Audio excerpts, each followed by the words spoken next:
that, I am going to introduce Ryan McPhail.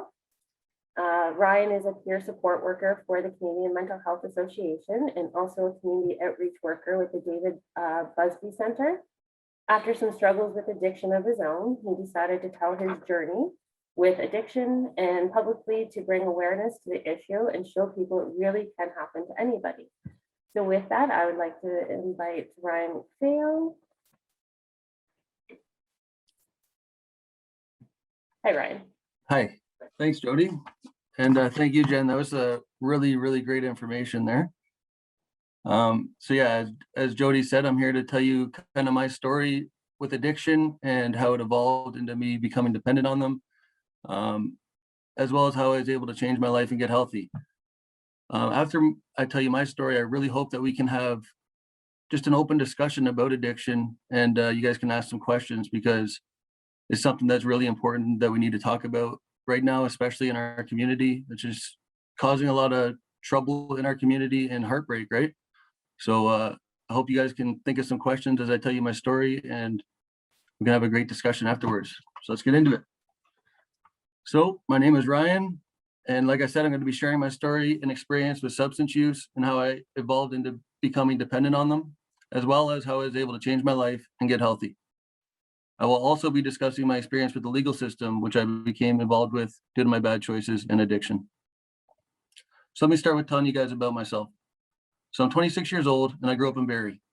I went to Innisfail High School, and growing up, I was a huge sports guy. I played both AAA hockey and lacrosse. I was pretty good too. Other players' parents and coaches, they would always tell me I have a great chance to go somewhere with hockey, but that was all taken from me due to my bad choices and substance use. Sports were a great way for me to stay in shape and have some positive friends in my life, but playing at a high level also means a lot of practicing, working out, and dedication. And at that time in my life, I was more interested in partying and hanging out with my friends. So I made the choice to quit playing hockey. And really, that's been one of my biggest regrets as a young person.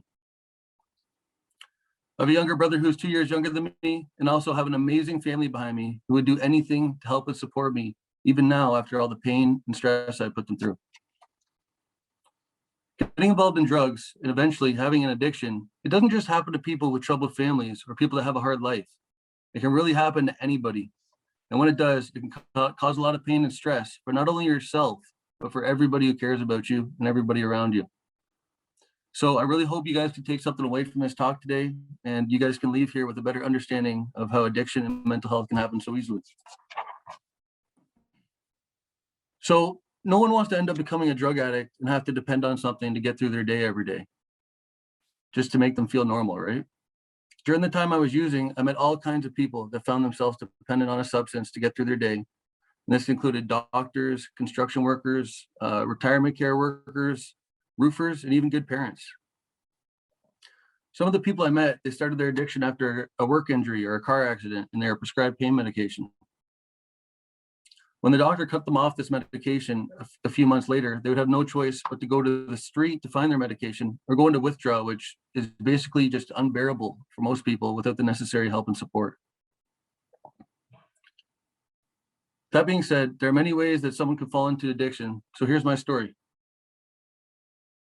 My substance use started right around the time when I decided to quit hockey, shortly after I got into high school. So the friends I had been closest to, they started smoking weed like on a daily basis. And at first I'd be there with them while they smoked it. I would hang out with them, but I would never smoke it myself. At this point in time, I should have realized these were the kind of people I needed to separate myself from, but like these were my best friends that I grew up my whole life with, right? And it's really hard to just stop talking to people that you're so close with. That is a huge reason why young people get drawn into bad situations and make bad choices, though. It is the people you surround yourself with. So since I didn't separate myself, I continued hanging out with these same friends while they smoked weed. And one day I ended up trying it. That first puff was the beginning to this road of addiction and trouble. I began smoking marijuana every day, even at school, and it got to the point that I was dependent on it. That means that if I didn't smoke it, I couldn't eat, I couldn't sleep, and I was basically just miserable without it. My life revolved around getting stoned, and it got to the point that that's all I ever wanted to do. It drove my love for sports, and especially hockey, out the window. And like I said, I quit playing. You guys may have heard the term gateway drug or addictive personality. And I can say, with my experience with marijuana, it can lead to both of these things. So now I'm going to tell you guys about the first time I got in trouble with the police and what I learned from it, what I didn't learn from it. This happened just before I turned 18. I was still hanging around with the wrong people all through high school. And basically every friend I had in my life was either doing drugs or selling drugs. All my real friends that I grew up with, I'd stop talking to. And I would go on drives with these friends I had now to pick up drugs, which was, again, a terrible choice. And guys, throughout my speech, you're going to hear a lot about choices, because that's what life is all about. You're either going to make good choices, which will lead to a happy and successful life with good relationships, or you're going to make bad choices, which will lead to trouble, stress, and pain. Like I said, not only for yourself, but for everyone around you and everyone who cares about you. So one day I chose to go on a drive with my friends, and on our way home, we got pulled over. The police officer immediately smelled the marijuana and took us all out of the car and handcuffed us. He explained to us that if someone didn't own up to the marijuana and take responsibility for it, we would all be arrested for it and sent to jail. I figured the friend that I was with who actually got the marijuana, who it belonged to, would have owned up to it, but he never did. And that's another point I'd like to make, is the people that you think are your friends in that world would do anything to protect themselves, and they don't really care what happens to anybody else. Again, just being mindful of who you surround yourself with is huge. All three of us in the car were arrested and charged with possession of marijuana for the purpose of trafficking. So I spent the night in a holding cell this night. A holding cell is nothing but a concrete bench and a steel toilet. And I was released the next morning with a court date. So this is my first experience with the court system, and I received a year probation for being in the car that day. The problem was that I was dependent on the marijuana at this point, so I just continued to smoke it. The problem with the situation was that I got a slap on the wrist and I didn't really learn anything from it. Looking back, I wish I was forced to see a counselor or something like that, but I wasn't. My parents did try to get me to see a counselor, but at the time I had an attitude that they just had no control over. I had no interest in talking to somebody that I didn't know, and I didn't think that I had any problems in my life. I didn't see smoking weed as a problem at the time, so I just refused to go.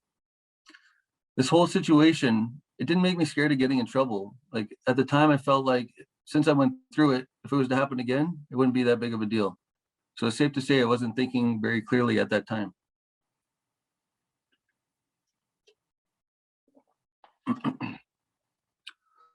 As I came to the end of my high school career, I did manage to graduate with some help from a great teacher who saw potential in me. I started working full-time right out of high school at a pool company installing swimming pools.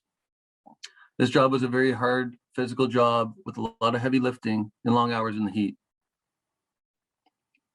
I was on a crew installing above ground pools, which when I started there, every person on the 6-man crew I was working on was already taking drugs. My tolerance from smoking marijuana over the last 3 or 4 years every day was so high that it was barely doing anything for me anymore, no matter how much I smoked. And I want to remind you guys once again that I did not have a bad life. Like, I had a really great family. I was a popular guy, and I was generally happy all the time with no depression. There was nothing I was trying to forget about or escape from using drugs. It basically just came down to surrounding myself with the wrong people and making terrible choices. Once you become addicted to drugs, it's very difficult to make good choices, as all you care about and all you can think about is the drugs. It makes it even harder if all the people that you surround yourself with are making those same choices. So the drugs that these coworkers were taking when I started at this job, they're opiates, or otherwise known as painkillers. So opioids are a class of drugs that are highly addictive and very dangerous.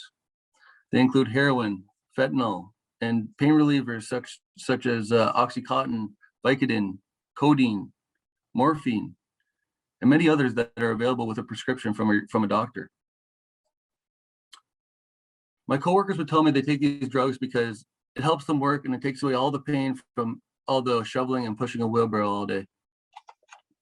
After a couple of weeks of watching my coworkers take the pills around me, I was the only person who wasn't, and I was feeling pressured to try it.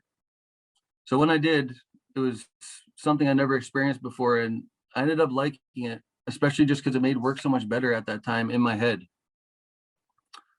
So I continued to take these pills a few more times, and before I knew it, these pills were starting to replace my addiction to marijuana. The one thing I want to talk about here is just when I started there, my coworkers never once tried to force me to take the pills. They never offered it to me and said, "Hey, do you want to try this?" They never tried to peer pressure me in any way like that. But peer pressure could come in different forms. And I want you guys to know that me just being in that situation and seeing these coworkers do these drugs every day around me, it put me in a position that I was curious to wonder, why do these people like doing these drugs every day? What do they get out of this? Why do they do this every day? And that curiosity was enough peer pressure for me to want to try it.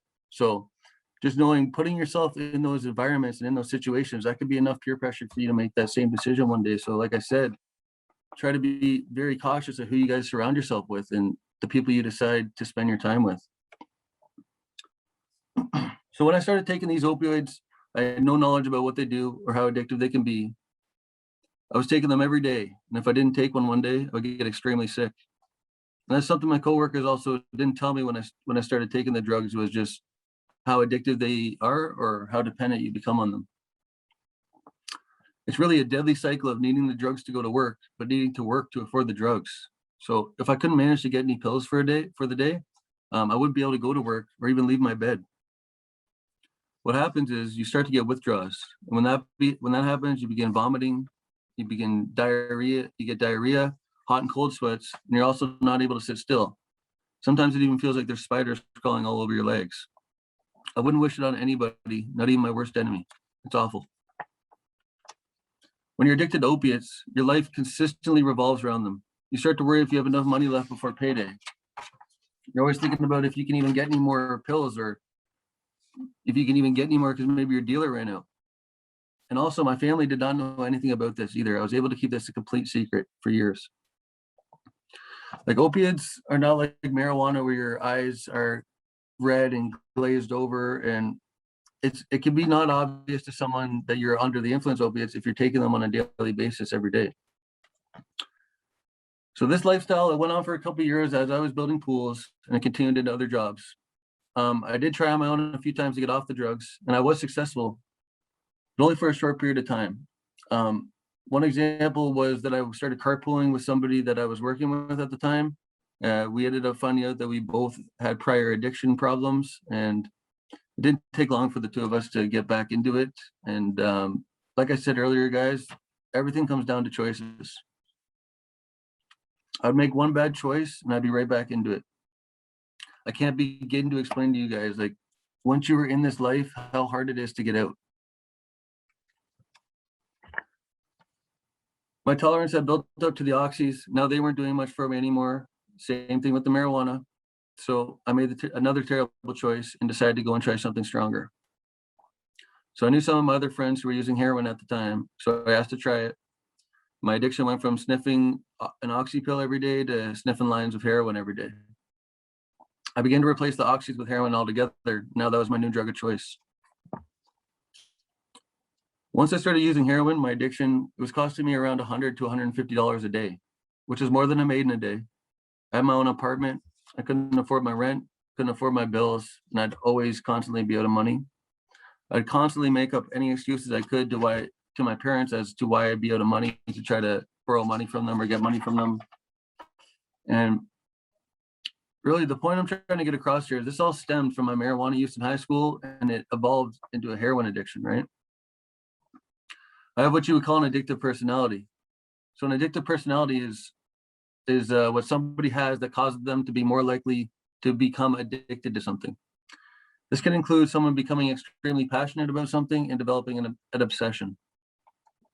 Some examples of this may include junk food, video games, or drug use. When we find ourselves overindulging in them, it usually stems from anxiety, depression, and poor impulse control.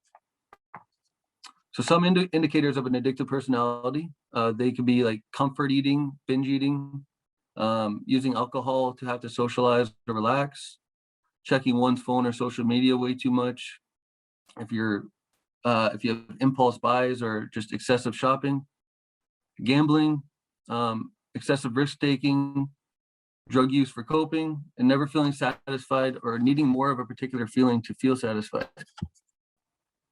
So in my case, I always had a problem with my impulse control. Anything that I liked, I couldn't get enough of, especially when it came to video games. So around when I was 15, anytime I wasn't at school, I'd be on the video games, right? At the time, I didn't see it as a problem. And I look back and it definitely was. So I was avoiding spending time with my family, my friends. I wouldn't complete my homework on time. I wasn't performing in sports as well as I used to. And this change in behavior was causing a lot of friction between my parents and I. So they would see my interests changing and they tried to get me on track and try to tell me what I should do, but I thought I knew what was best at the time, and I just refused to listen. I see now, looking back, that they just wanted what was best for me. And this was all due to my addictive personality and not being able to get these video games off my mind, right? Like, I know some of you here probably play a lot of video games, so please be aware, if you notice yourself putting these video games before important things in your life, like your family, your friends, your school, or your goals, this could be a start to developing an addictive personality, and you may need to take a break for a little bit, right? This type of behavior may cause you to one day become more easily addicted to something worse, like drugs or alcohol. I am grateful to have the family and friends I have supporting me, because without help and support, addiction is also almost impossible to beat on your own. Even though I made some really terrible choices when I was younger, I've always had a good heart. Even through all my drug use, I would never steal from anybody, and I was never a violent person at all. After a few years of using, I knew my lifestyle around drugs was getting worse and worse, and everything happened so fast, I didn't even realize how bad into it I was. Then an incident happened on October 1st, 2016, that's changed my life forever. I was still involved with the wrong people, and everybody I was around was either doing drugs or selling drugs. A friend of mine asked me to get them drugs, which I did. And when I met up with her, I gave her the wrong bag of drugs by an accident, a different drug than what she had asked for. Opioids are a very dangerous drug, and if you've never taken them before, it can be deadly. Luckily, everybody was okay, but because of my bad state of mind, my addiction, and other things, I made a terrible mistake, and a friend of mine was hurt. So it's been a devastating lesson. The police traced the drugs back to me, and I turned myself in the next day. I was arrested and held in penitentiary jail and granted bail the next day. I was given very strict rules where I couldn't leave my house unless I was going directly to and from work, or if I was with one of my parents. And again, thank God I have that supportive family I do, because without them, I may have not got the opportunity to change my life and get healthy. The terrible situation, it's given me a purpose. The seriousness of it, the fact that a friend of mine was hurt, that was the wake-up call I needed. I made a commitment to change my life and to help others either change their life or to convince them not to get involved in this crazy world in the first place. So I haven't touched drugs since the day of my arrest, and I'm proud to tell you guys that I'm 4.5 years clean. So after 2 years of being on bail with these very strict rules, the court proceedings were over. And on February 7th, 2019, I was sentenced to 3 years in federal prison. And that's when I began my journey through the justice system. I started my sentence in penitentiary jail, and after 2 weeks, I was transferred to an institution called Joyceville Medium Security, which is located in Kingston. So I was there for 8 months.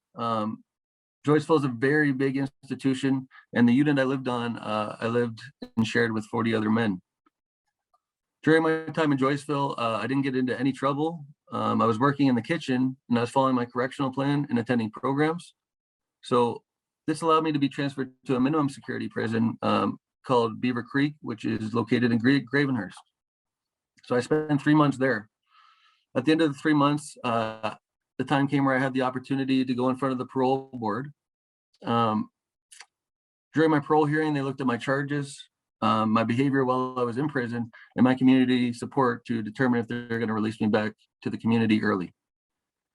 So I was fortunate enough to get released early, and I was released to live back with my parents after serving 1 year in prison. So I'm now on parole for the next 2 years, which means even though I'm back at home, I still have a lot of rules I must follow, right? During my time in prison, I met all kinds of people, and to my surprise, they were just like me. They've also had a really good upbringing. They were really nice, caring, good people, good-hearted people, and they played sports growing up just like I did. Some of these people have been in prison for over 15 years, and they have no idea still what they're getting out. Most of these people are not bad people, like I said. Like I said, they made one bad choice one day, and they've had to pay for the consequences of that choice ever since. And that's why I say to you guys, like, life is all about choices. You can make one bad choice and your life could end up a completely different way that you could ever imagine. Prison is a very stressful place that no one wants to be. While in prison, you have no control over anything.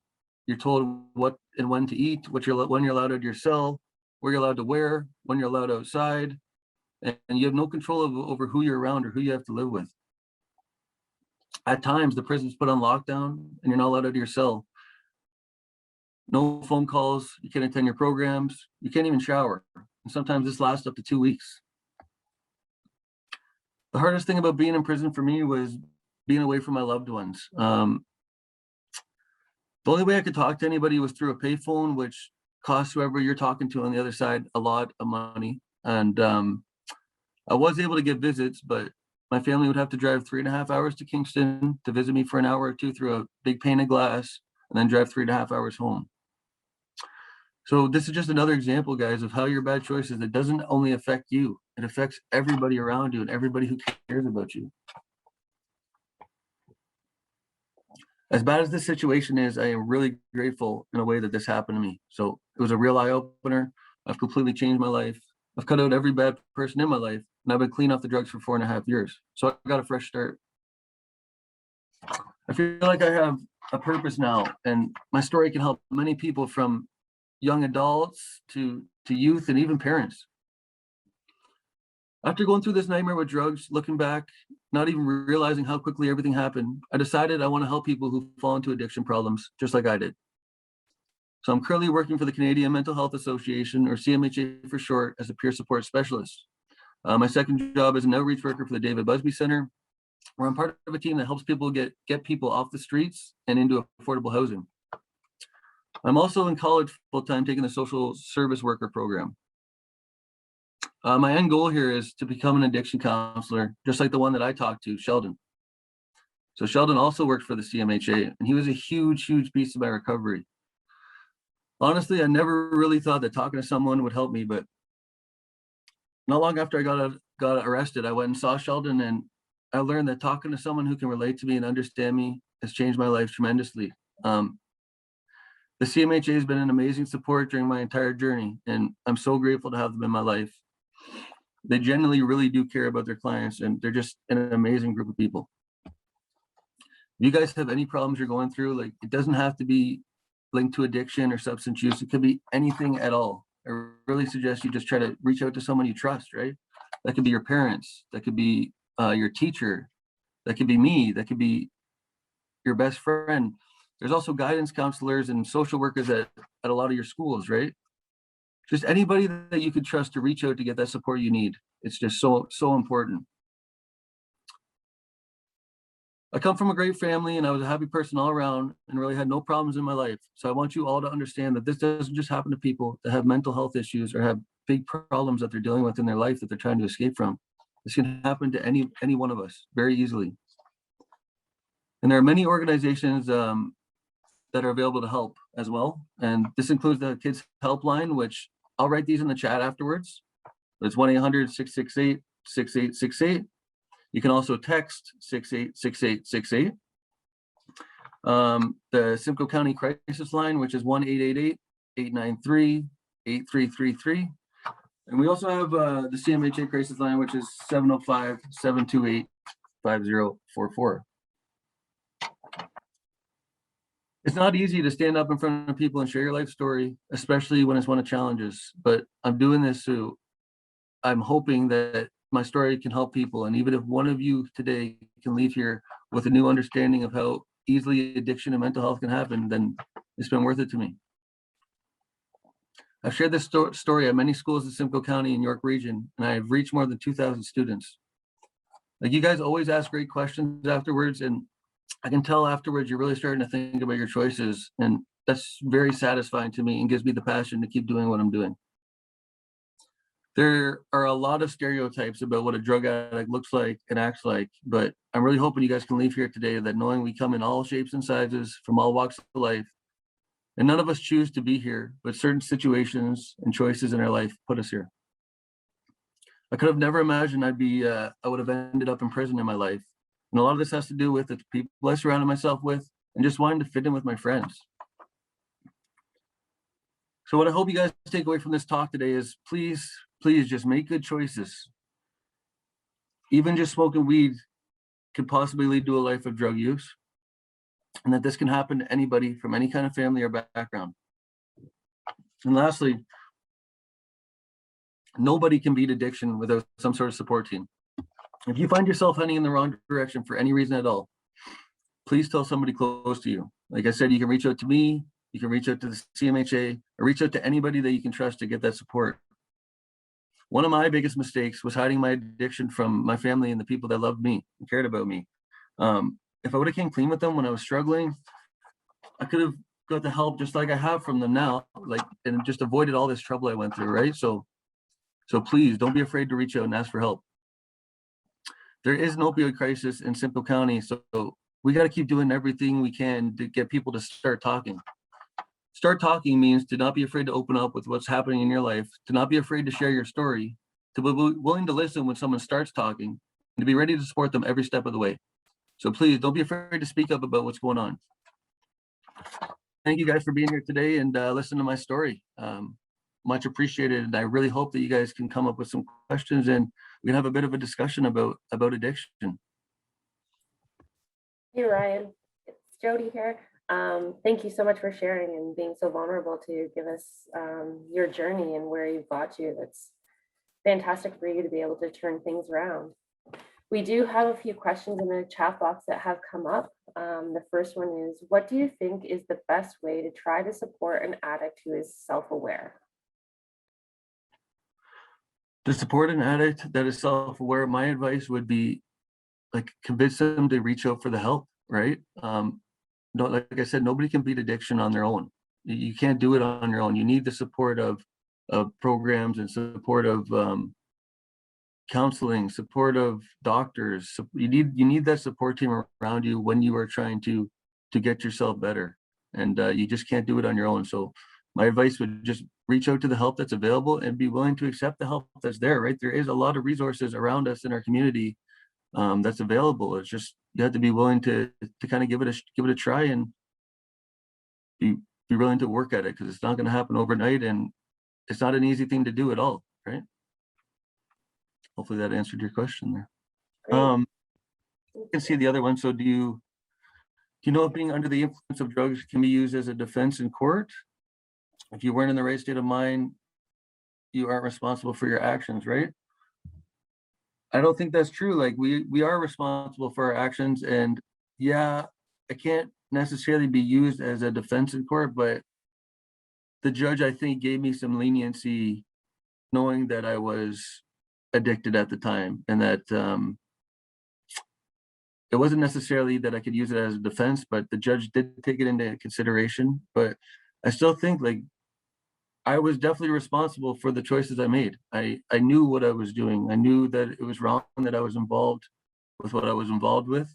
And I like there's no excuse for it really in my mind. Like, I was making terrible choices. I surrounded myself with wrong people, and I am responsible for what happened. So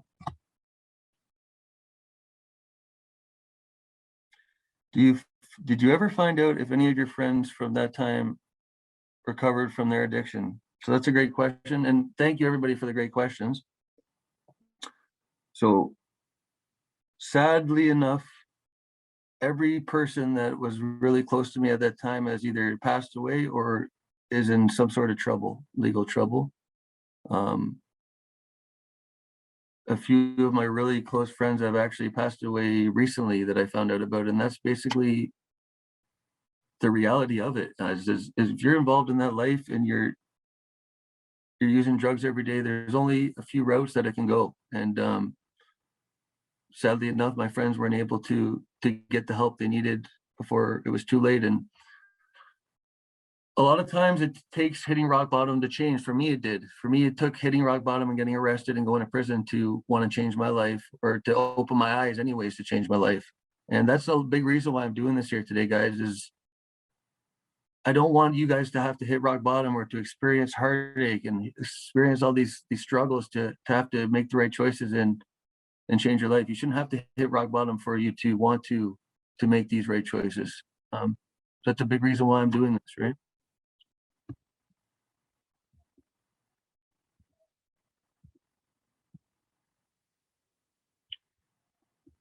Did I ever test my drugs? Thanks, Nicole. That's a great question. I think when I was doing the drugs, um, I never ended up to my drugs, no, but it was because when you're in the throes of addiction, you're not thinking like that. Like, you're not thinking about the dangers of it, and you're not thinking about what could go wrong, I guess. And now, like, being where I am now and looking back, it's like it's crazy that that you can't see it at the time, but I can see it so clearly now. And what I say to people now is, like, people that are involved with using, especially the fentanyl these days, is you guys are playing Russian roulette with your life every time you want to use drugs. You guys are risking your life every time you want to use drugs, and just like look around how dangerous it's been. Like, um, I'm sure most of the people here have been knowing somebody that's been touched by addiction, or somebody in their family's been touched by addiction, and so on. It's just such a prevalent thing in our community these days, and we just talking about it like this is and bringing awareness to it is a big step towards fixing the issue, right? So thank you for being here. There should definitely be more awareness, especially with ordering drugs online and safe use testing kits. Yes, Nicole, I agree. I don't know what's going on with this notification, guys. Sorry. I'm stopping though. I do have a couple more questions here that were sent in through email prior to today. I guess just having watched your story before. So actually, one's a comment. I didn't know addiction could all start with weed. I don't know if you want to elaborate on that. Sorry, can you say that one more time, Jody? It's more of a comment than kind of a question. I think I didn't know addiction all started with weed or could start with weed. Yeah, it definitely doesn't. It definitely doesn't always start with weed. And like, don't get me wrong, I have people that I've been close with since I was a kid, and all they've done is smoke weed, and they still smoke weed, and they're successful. They have good jobs. They've had no other further addiction problems with it. But the majority of the people that I grew up with smoking weed, it did lead to harder substances. Like I said, I gained a tolerance to it where it barely would do anything for me anymore. Like, I wasn't getting anything off of it, and eventually it just made me want to try something stronger, and then stronger, and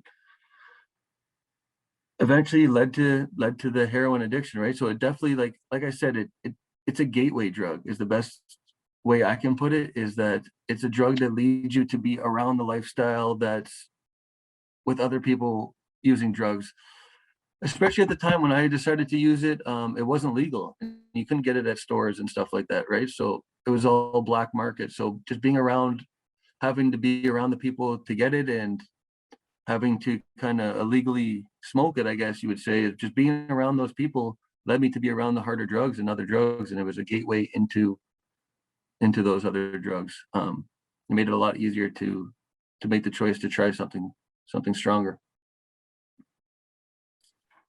Another question that came up was, how good does it feel to say that you've been clean? Feels really good. Feels really good. Just like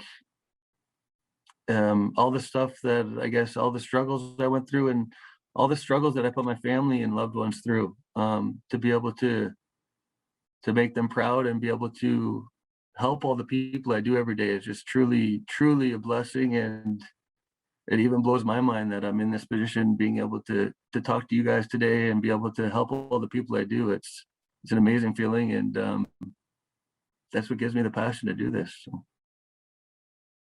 Perfect. I just had one more question, then we can get back to the one that's in the chat box. What was your probation after you got stopped in the car? When I got stopped in the car, I ended up getting, I think it was like, I can't really remember what the conditions were, but I had conditions where like I had to see a probation officer every month. I probably had to do some counseling from that, or like some sort of group work, but which I didn't end up doing.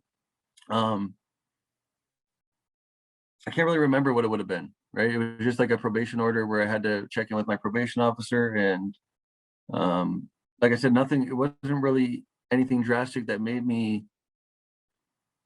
opened my eyes or made me want to change at the time. And then we have another question in the chat box. Do you find yourself mentally changed after years of drug use? That's a good question. At the time, I would think that I wasn't the person that I would normally be. I think now I'm feeling a lot more like myself. At that time, at those times that I was using drugs, I was kind of a lot of times being something that I wasn't. And after the addiction took over, like I knew that it was something I didn't want to be involved in, but it's like it's hard to explain. Once you're in addiction, you can't just stop on your you can't just stop and just say one day, "Oh, I want to stop." Like it's something that you are physically dependent on, especially when it comes to opiates. And it said like I got extremely sick if I didn't take it one day. Um, but I think now like I feel like I'm back to myself. And I feel really happy these days. Like I'm thinking back to those times, I wasn't happy. I just was not happy with my life. I wasn't happy with what I was doing. Um, I had no purpose or no passion for anything at the time. And I guess just being where I am now, I just feel happy.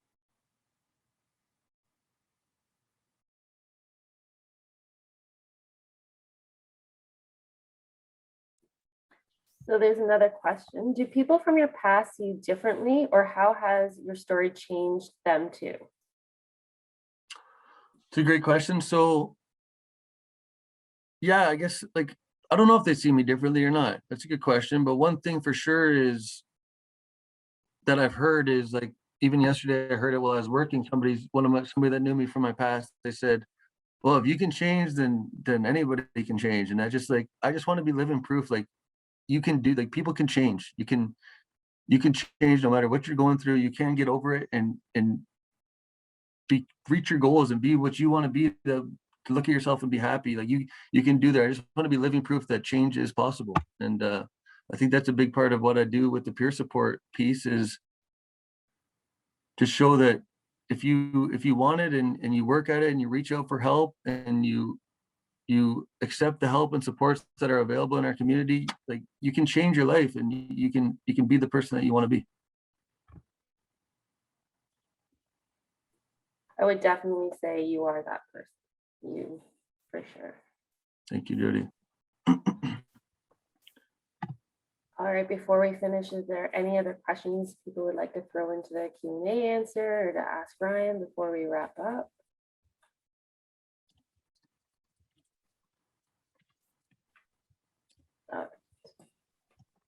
I'm gonna put some of these numbers in the chat for you guys, and I hope you guys can write them down, or the teachers can write them down for the students. And I just want you to know, like, even if you're at home one day and you're having some troubling thoughts, or you're not feeling yourself, just please reach out to these numbers. It's someone that you can trust, that you can talk to, right? Somebody that is always going to be there 24/7, and just know you're not alone, right? The help is there. I'm just gonna look up these other numbers. Take off. What I can do too is when we send out the links with the feedback form, I can throw that information from Ryan into those emails and stuff as well. And then teachers can also share them with their students. Beautiful.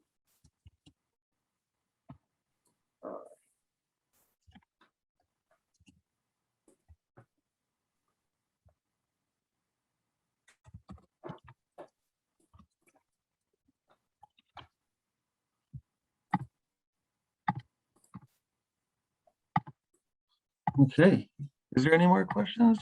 I don't see any just yet, but like I said, Ryan and Jennifer will stay on. So then if further questions come up, then we can definitely keep addressing them. Thank you, Maddie. Appreciate that.